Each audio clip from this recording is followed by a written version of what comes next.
IPL 2025 సీజన్లో Mumbai Indians చైత్రయాత్ర కొనసాగుతోంది. వరుసగా 6వ విజయాన్ని నమోదు చేసింది ముంబై.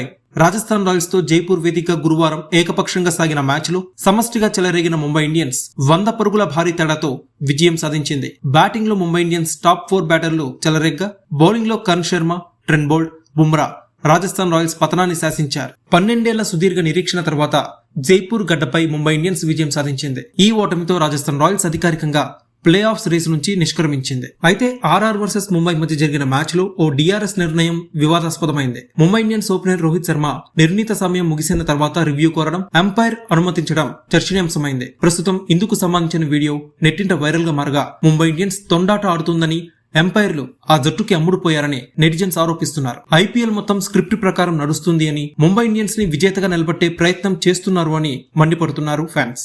ఫజలక్ ఫరూకీ వేసిన 2వ ఓవర్ 5వ బంతికి రోహిత్ శర్మ వికెట్ల ముందు దొరికిపోయాడు. రాజస్థాన్ రాయల్స్ ఆటగాళ్లు అపీల్ చేయగా అంపైర్ అవుట్ ఇచ్చాడు. రివ్యూ తీసుకునే ముందు సహచర ఓపెనర్ రియాన్ రికల్టన్ అభిప్రాయాన్ని రోహిత్ కోరాడు. అయితే డిఆర్ఎస్ తీసుకోవడానికి 15 సెకండ్ల సమయం మాత్రమే ఉంటుంది. ఈ నిర్దిష్ట సమయం దాటితే రివ్యూ కోరినా ఎంపైర్లు అనుమతించారు. అయితే రోహిత్ శర్మ టైమర్ 0 అయిన తర్వాత రివ్యూ కోరినట్టు టీవీలో కనిపించింది. ఈ విషయాన్ని పట్టించుకుని థర్డ్ ఎంపైర్ సమీక్ష కోరాడు. రీప్లేలో రోహిత్ శర్మ నాట్అవుట్ గా తేలింది. ఈ అవకాశంతో చెలరేగిన రోహిత్ శర్మ హాఫ్ సెంచరీ సాధించాడు. దాంతో ముంబై భారీ స్కోర్ చేసింది. అయితే ఎంపైర్ల తప్పిదం కారణంగానే రాజస్థాన్ కి నష్టం జరిగిందని ఫ్యాన్స్ మండిపడుతున్నారు. ముంబై ఇండియన్స్ అనగానే రూల్స్ కూడా మారిపోతాయని సెటైర్లు పిలుచుతున్నారు కొంతమంది నెటిజన్స్. మరి ఈ కాంట్రవర్సీపై మీరేమనుకుంటున్నారు? కామెంట్ సెక్షన్ లో పంచుకోండి.